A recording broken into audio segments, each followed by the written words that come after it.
So hello guys, welcome दोस्तों। स्वागत आप सभी का आपके अपने यूट्यूब चैनल ऑनलाइन स्टडी पे। ऑनलाइन स्टडी यूट्यूब चैनल की तरफ से आपकी एमटीएस की एग्ज़ाम की तैयारी कराई जाती है, आपकी जीडी की एग्ज़ाम की तैयारी कराई जाती है। यानी आपकी जो एसएससी की जो ऑल एग्ज़ाम होती है उनकी काफ़ी इंपॉर्टेंट तैयारी कराई जाती है।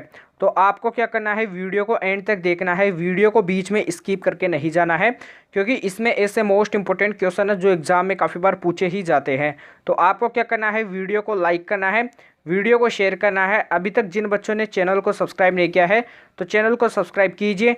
डिस्क्रिप्शन में टेलीग्राम चैनल का लिंक दिया हुआ है, उसे भी आपको ज्वाइन करना है, क्योंकि वहाँ पे भी आपको काफ़ी जो क्वेश्चंस होते हैं उनकी पीडीएफ आपको आंसर सही सेव मिल जाती है, जिससे आपका एग्ज़ाम टाइम पर रिवीजन काफ़ी आसानी से हो जाता है। तो आपको इन सभी चीज़ों को ध्यान में रखते हुए वीडियो को स्टार्ट करना है। तो अपन वीडियो को स्टार्ट करते हैं। आज की क्लास का जो फर्स्ट क्वेश्चन है वो आपको दिया हुआ है, काफ़ी इंपॉर्टेंट क्वेश्चन। देखिए इसे, भारतीय राष्ट्रीय कांग्रेस का प्रथम विभाजन कब हुआ था, ये आपको बताना है। तो सबसे पहले अपन ऑप्शंस पे चलते हैं। आपके दे रखा है फर्स्ट ऑप्शन 1565 में, 1907 यानी आपके 1907 में, 1565, 1907, या फिर आपके 1191 यानी आपके 1191 में, या फिर 1576 में। तो सबसे पहले मैं आपको बता देता हूँ, आपके 1565 में कौन सा युद्ध हुआ था, आपके तालीकोटा युद्ध हुआ था। फटाफट नोट कर लीजिए कौन सा युद्ध हुआ था, तालीकोटा का युद्ध हुआ था। फटाफट इसे नोट कीजिए, तालीकोटा युद्ध। अगले पे चलते हैं।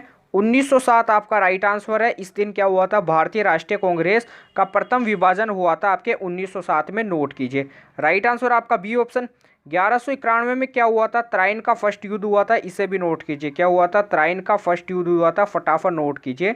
और 1576 ईस्वी में क्या हुआ था, हल्दी घाटी का युद्ध हुआ था। क्या हुआ था, हल्दी घाटी का युद्ध हुआ था। फटाफट इसे भी देख लीजिए। अगले क्वेश्चन पे चलते हैं। अगला क्वेश्चन देखिए, मानव शरीर की सबसे छोटी अंतःस्रावी ग्रंथि का नाम आपको बताना है। ऑप्शन आपको दिए हुए हैं, पीयूष ग्रंथि, न्यूरॉन, या फिर न दोनों, या फिर नन ऑफ दिस। थोड़ा इसमें ऑप्शंस को आपको थोड़ा अच्छे से नहीं दिया गया है, फिर भी आपको बताना है कि छोटी अंतःस्रावी ग्रंथि कौन सी है। वो आपकी जो है वो कौन सी है, पीयूष। अब अपन बात करते हैं न्यूरॉन के बारे में। तो न्यूरॉन से क्या क्वेश्चन पूछा जाता है कि जो न्यूरॉन है वो क्या है, आपके जो तंत्रिका जो क्या होता है, उत्तक क्या होता है, तंत्रिका जो टिश्यू होता है, उत्तक की जो कार्यात्मक जो इकाई होती है वो क्या होती है, आपकी न्यूरॉन होती है। फटाफट इसे देख लीजिए।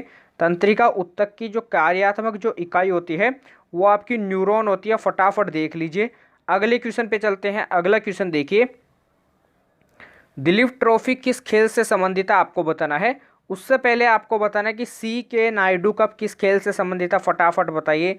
आप बताइए कि संतोष ट्रॉफी किस खेल से संबंधित है। फटाफट बताइए संतोष ट्रॉफी किस खेल से संबंधित है। आपको बताना है कि रणजी ट्रॉफी किस खेल से संबंधित है। फटाफट इसे भी देख लीजिए, काफ़ी इंपॉर्टेंट है, जो एग्जाम में काफ़ी बार पूछे ही जाते हैं। फटाफट देख लीजिए, आपके 3 इंपॉर्टेंट क्वेश्चन दे रखे हैं। आपको बताना है कि जो दिलीप ट्रॉफी है वो आपके टेनिस से संबंधित है, फुटबॉल, क्रिकेट, या फिर गोल्फ। तो ये आपके किससे संबंधित है, क्रिकेट से संबंधित है। फटाफट नोट कीजिए। अब अपन को पूछना है कि आपसे मैं पूछता हूँ, ड्यूस का संबंध किस खेल से है। फटाफट बताइए। तो ड्यूस का संबंध टेनिस खेल से है। फटाफट इसे भी देख लीजिए, ये भी पूछा जाता है ड्यूस भी काफ़ी बार। अगले क्वेश्चन पे चलते हैं। अगले क्वेश्चन को सोल्व करने से पहले आपको क्या करना है, इसका राइट आंसर कमेंट बॉक्स में टाइप करना है। और आपको अभी तक जिन बच्चों ने वीडियो को लाइक नहीं किया तो वीडियो को लाइक कीजिए, वीडियो को शेयर कीजिए। जिन बच्चों ने चैनल को सब्सक्राइब नहीं किया है तो चैनल को सब्सक्राइब कीजिए। डिस्क्रिप्शन में टेलीग्राम चैनल का लिंक दिया हुआ है, उसे भी आपको ज्वाइन करना है। तो अगला क्वेश्चन दे रखा है, वियना किस देश की राजधानी है, ये आपको बताना है। तो वियना किस देश की राजधानी है, ऑस्ट्रिया की राजधानी है। फटाफट इसे नोट कर लीजिए, किसकी राजधानी है, ऑस्ट्रिया की। अगले क्वेश्चन पे चलते हैं। अगला क्वेश्चन देखिए, भारतीय राष्ट्रीय कांग्रेस की स्थापना कब हुई थी, ये आपको बताना है। आपके 28 अक्टूबर 1885 में, या फिर आपके 29 नवंबर 1885 में, 28 दिसंबर 1885 में, या फिर आपका डी ऑप्शन।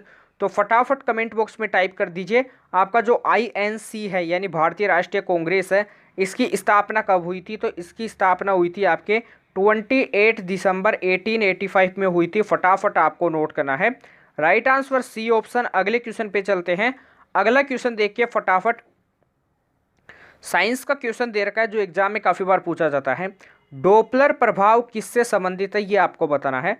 तो ऑप्शन आपको दिए हुए आते हैं, कैसे, ठोस से संबंधित है, द्रव से संबंधित है, गैस से संबंधित है या फिर साउंड से संबंधित है। कुछ भी ऑप्शन दिए हुए हो सकते हैं, लेकिन सबसे पहले मैं बता देता हूं, जो आपका डोपलर प्रभाव है वो आपके किससे संबंधित है, साउंड यानी आपके ध्वनि से संबंधित है। कैसे संबंधित है, डोपलर प्रभाव में क्या होता है, जैसे यहाँ पे क्या है, यहाँ पे एक चिमनी है, क्या है, एक चिमनी है, या फिर यहाँ पे एक ट्रेन चल रही है, क्या चल रही है, यहाँ पे एक ट्रेन चल रही है, और यहाँ पे एक व्यक्ति क्या है, खड़ा है। इस व्यक्ति के पास में जो यहाँ से ट्रेन का जो साउंड आता है वो टी टाइम पे आता है, क्या आता है, टी टाइम पे आता है।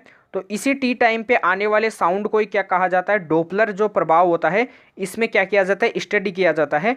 ऐसे जो आवाज़ जो गूंजती है वहाँ पे जो टाइम हो जाता है वो दुगुना हो जाता है। 2 बार आती है आवाज़ें तो वहाँ पर टाइम दुगुना हो जाता है। लेकिन क्वेश्चन इतना डिटेल से नहीं आता है, डायरेक्ट पूछा जाता है कि डोपलर प्रभाव किससे संबंधित है, आपके साउंड से संबंधित है। फटाफट नोट कर लीजिए, ध्वनि से। अगला देखिए, मानव शरीर में आरबीसी का निर्माण कहाँ होता है। रेड ब्लड जो सेल्स होती है यानी आरबीसी का जो निर्माण होता है वो आपके कहाँ पर होता है, अस्थि मज्जा में होता है। फटाफट इसे भी नोट कीजिए, अस्थि मज्जा में होता है। डब्ल्यूबीसी का जो कार्य होता है वो क्या होता है, ये आपको कमेंट बॉक्स में टाइप करके बताना है। आपका HW क्वेश्चन है, फटाफट टाइप कर दीजिए। अगले क्वेश्चन पे चलते हैं। अगला क्वेश्चन देखिए, डायलिसिस क्या होता है, ये आपको बताना है। तो डायलिसिस के बारे में अपन देखते हैं। तो मानव शरीर में जो खून का जो शुद्धिकरण होता है, मानव शरीर, फटाफट नोट कीजिए, मानव शरीर में जो रक्त बोलो या फिर आप ब्लड बोल सकते हो, खून के शुद्धिकरण की प्रक्रिया जो होती है उसे ही क्या कहा जाता है, डायलिसिस कहा जाता है। फटाफट नोट कर लीजिए, मानव शरीर में जो ब्लड होता है उसके शुद्धिकरण, उसे यदि फिल्टर किया जाता है तो जो आपकी जो प्रक्रिया होती है, जो प्रोसेस होती है, उसे डायलिसिस प्रोसेस कहा जाता है। फटाफट नोट कीजिए। अगले क्वेश्चन पे चलते हैं। आपसे पूछा जाए कि एग्जाम में वर्षा की बूंद का गोल आकार किसके कारण होता है, शावर से जो पानी निकलता है उसका गोल आकार किसके कारण होता है, पानी की बूंद का गोल आकार किसके कारण होता है। ऐसे 3 क्वेश्चन आपको घुमाए हुए मिलते हैं, लेकिन उनका आंसर बिल्कुल एक होता है, सटीक होता है। क्या होता है मैं बताता हूँ। वर्षा की बूंद का गोल आकार सरफेस टेंशन यानी आपके पृष्ठ तनाव के कारण होता है। फटाफट नोट कर लीजिए। राइट आंसर आपको दिया हुआ है, काफ़ी इंपॉर्टेंट सवाल है। पृष्ठ तनाव के कारण जो बूंद होती है वर्षा की वो गोल आकार की होती है, नोट कीजिए। अगले क्वेश्चन पे चलते हैं। रेड डाटा बुक में किसका विवरण है, ये आपको बताना है। तो इसमें जो भी आपकी चीज़ें विलुप्त की कगार पे है, यानी आप जिसे बोल सकते हो आपके संकट में है, यानी संकटापन जो पादप है, क्या है, संकटापन पादप एवं संकटापन जीव जंतु, यानी पादप भी आ जाएंगे एवं जीव जंतु भी आ जाएंगे।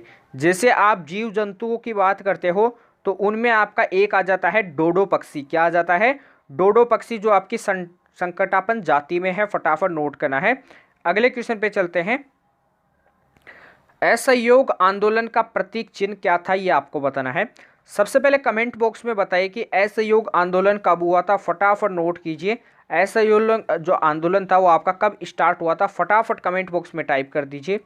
तो असहयोग जो आंदोलन का जो प्रतीक चिन्ह था वो क्या था, महात्मा जो गांधी जी जो चरखे से वस्त्र के जो धागे बनाते थे वो था, यानी आपका चरखा क्या था, इसका प्रतीक चिन्ह था। फटाफट नोट कीजिए।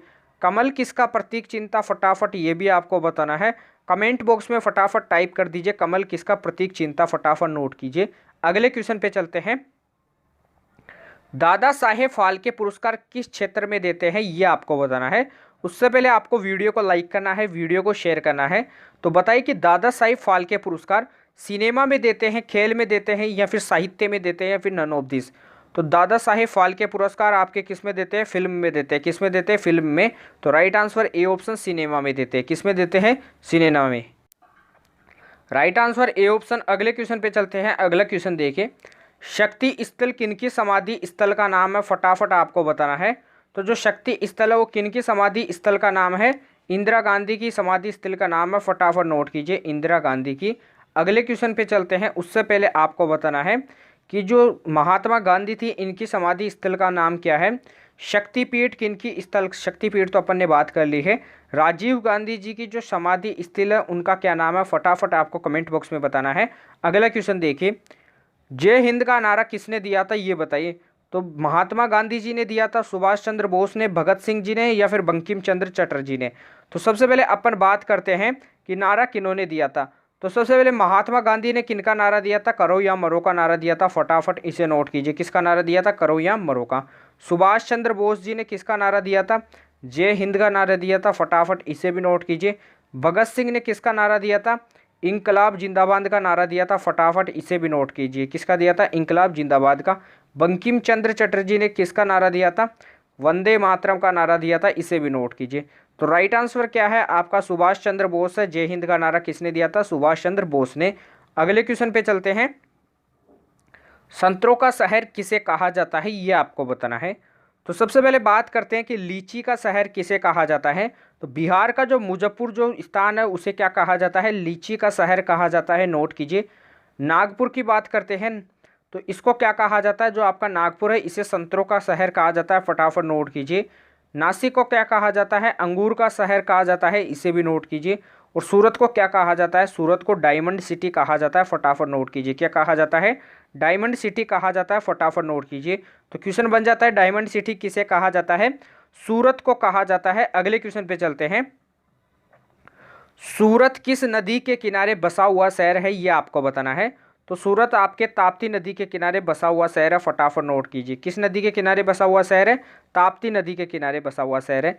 अहमदाबाद किस नदी के किनारे बसा हुआ शहर है? फटाफट बताइए। तो अहमदाबाद साबरमती नदी के किनारे बसा हुआ शहर है। फटाफट इसे भी नोट कर लीजिए। बताइए कि जो हैदराबाद है वो किस नदी के किनारे बसा हुआ शहर है? फटाफट बताइए। तो हैदराबाद आपके मूसी नदी के किनारे बसा हुआ शहर है। किस नदी के किनारे? मूसी नदी के किनारे। हैदराबाद से एक नाम आता है याद, तेलंगाना। क्या याद आता है? तेलंगाना।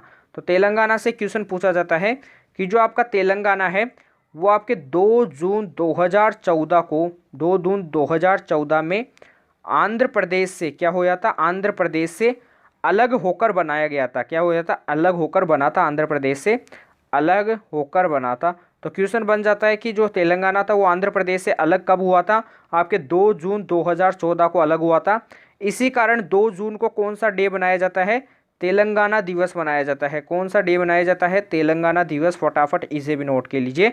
अगले क्वेश्चन पे चलते हैं। अगला क्वेश्चन देखिए, उससे पहले आपको बताना है गोवा किस नदी के किनारे स्थित है? गुवाहाटी किस नदी के किनारे स्थित है? फटाफट नोट कीजिए। आपका हा है और ये आपका गोवा है। और आप बताना है कि श्रीनगर किस नदी के किनारे है? फटाफट बताइए।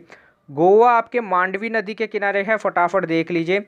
गुवाहाटी आपके ब्रह्मपुत्र नदी के किनारे है। फटाफट इसे भी देख लीजिए। श्रीनगर किस नदी के किनारे है? झेलम नदी के किनारे है। इसे भी देख लीजिए। अगले क्वेश्चन पे चलते हैं। अगला क्वेश्चन देखिए, विरूपाक्ष मंदिर का निर्माण किसने करवाया था, ये आपको बताना है। तो ऑप्शंस आपको दिए हुए हैं, राष्ट्रकूट वंश ने, गंग वंश ने, चालुक्य ने, या फिर दिन नन ऑफ दीस ने। तो सबसे पहले बात करते हैं, आपका विरूपाक्ष जो मंदिर है वो शिव जी को समर्पित है। किनको है? भगवान शिव जी को क्या है? समर्पित मंदिर है। फटाफट नोट कीजिए, इंपॉर्टेंट क्वेश्चन है। आपके विरूपाक्ष मंदिर का निर्माण आपके चालुक्य ने करवाया था। फटाफट नोट कीजिए। बताना है कि कोणार्क सूर्य मंदिर का निर्माण किसने करवाया था? फटाफट नोट कीजिए। कोणार्क सूर्य मंदिर का निर्माण किस वंश ने करवाया था? फटाफट बताइए। राष्ट्रकूट ने या फिर गंग वंश ने? दोनों से आपको बताना है कि किसने करवाया था। अगले क्वेश्चन पे चलते हैं। मायोपिया का अर्थ क्या होता है? तो मायोपिया का मतलब क्या होता है? निकट दृष्टि दोष। क्या होता है? निकट दृष्टि दोष होता है। फटाफट नोट कीजिए। और आपको क्या होता है? जो आपका दूर दृष्टि दोष होता है उसे क्या कहा जाता है, ये भी आपको बताना है कमेंट बॉक्स में। अगले क्वेश्चन पे चलते हैं। अगला क्वेश्चन देखिए, अकबर के दरबार में प्रसिद्ध चित्रकार कौन था, ये आपको बताना है। तो क्वेश्चन नंबर 12 आपको दे रखा कि अकबर के दरबार में प्रसिद्ध जो चित्रकार था वो कौन था? तानसेन। अकबर के दरबार में प्रसिद्ध क्या था? संगीतकार था। फटाफट इसे देख लीजिए। और दशावत क्या था? प्रसिद्ध क्या था? चित्रकार था। किसके दरबार में? अकबर के दरबार में। इसे भी आपको नोट करना है। तो राइट आंसर क्या है? B option. फटाफट देख लीजिए। अगले क्वेश्चन पे चलते हैं। अगला देखिए, उससे पहले आपको वीडियो को लाइक करना है, वीडियो को शेयर करना है। अभी तक जिन बच्चों ने चैनल को सब्सक्राइब नहीं किया है तो चैनल को सब्सक्राइब कीजिए, बेल आइकन को प्रेस कीजिए। डिस्क्रिप्शन में टेलीग्राम चैनल का लिंक दिया हुआ है, उसे भी आपको ज्वाइन करना है, क्योंकि वहाँ पे भी आपको क्लास की PDF आंसर सहित मिल जाती है, जहाँ से आपका रिवीजन काफ़ी आसानी से हो जाता है। तो आपको क्या करना है? टेलीग्राम चैनल को जरूर से ज्वाइन करना है। अकबर का मकबरा कहाँ पर स्थित है, ये आपको बताना है। तो सबसे पहले बात करते हैं अकबर का मकबरा कहाँ पर स्थित है। यह आपके सिकंदरा में स्थित है, फटाफट नोट कीजिए। कहाँ पर स्थित है? सिकंदरा में स्थित है, नोट कीजिए। हुमायूं का मकबरा कहाँ पर स्थित है? फटाफट ये भी बताइए। तो हुमायूं का मकबरा कहाँ पर स्थित है? दिल्ली में स्थित है, इसे देखिए। औरंगजेब का मकबरा कहाँ पर स्थित है? फटाफट बताइए। तो औरंगजेब का मकबरा कहाँ पर स्थित है? ये आपके खुलदाबाद में स्थित है, फटाफट इसे भी देख लीजिए। कहाँ पर स्थित है? खुलदाबाद में। अगले क्वेश्चन पे चलते हैं। विश्व शौचालय दिवस कब मनाते हैं? ये आपको बताना है। ओजोन डे कब मनाते हैं? आपके 16 सितंबर को। एड्स डे आपके कब मनाते हैं? 1 दिसंबर को। विश्व शौचालय दिवस कब मनाते हैं? आपके 19 नवंबर को बनाते हैं, फटाफट इसे भी देखिए। अगले क्वेश्चन पे चलते हैं। तेरह ताली नृत्य किस राज्य से संबंधित है? बताइए। तो तेरह ताली नृत्य आपके राजस्थान से संबंधित है, फटाफट देख लीजिए। किससे संबंधित है? राजस्थान का प्रसिद्ध नृत्य है। अगले क्वेश्चन पे चलते हैं। आपको बताना है कि जोकी शब्द किससे संबंधित है? फटाफट बताइए। तो जोकी शब्द का संबंध किससे है? आपको बताना है। तो जोकी शब्द का संबंध हॉर्स राइडिंग से है। किससे है? हॉर्स राइडिंग से है, फटाफट इसे भी देखना है। तो आज की क्लास को अपन यहीं पे एंड करते हैं। आज की क्लास में अपन ने ऐसे इंपॉर्टेंट क्वेश्चंस के बारे में बात की जो आपके एग्जाम में ज़्यादातर पूछे ही जाते हैं, जैसे आपके PYQ क्वेश्चन जो एग्जाम में काफ़ी बार पूछे ही गए हैं। तो अपन कल भी ऐसे ही वीडियो के साथ आपके साथ मिलेंगे। तो आपको क्या करना है? वीडियो को लाइक करना है, वीडियो को शेयर करना है। अभी तक जिन बच्चों ने चैनल को सब्सक्राइब नहीं किया है तो चैनल को सब्सक्राइब कीजिए। डिस्क्रिप्शन में टेलीग्राम चैनल का लिंक दिया हुआ है, उसे भी आपको ज्वाइन करना है, क्योंकि वहाँ पे भी आपको काफ़ी इंपॉर्टेंट क्वेश्चंस की PDF मिल जाती है, जहाँ से रिवीजन काफ़ी आसानी से हो जाता है। तो अपन कल मिलते हैं ऐसे बेहतरीन सेशन के साथ। तब तक के लिए जय हिंद, जय भारत, धन्यवाद।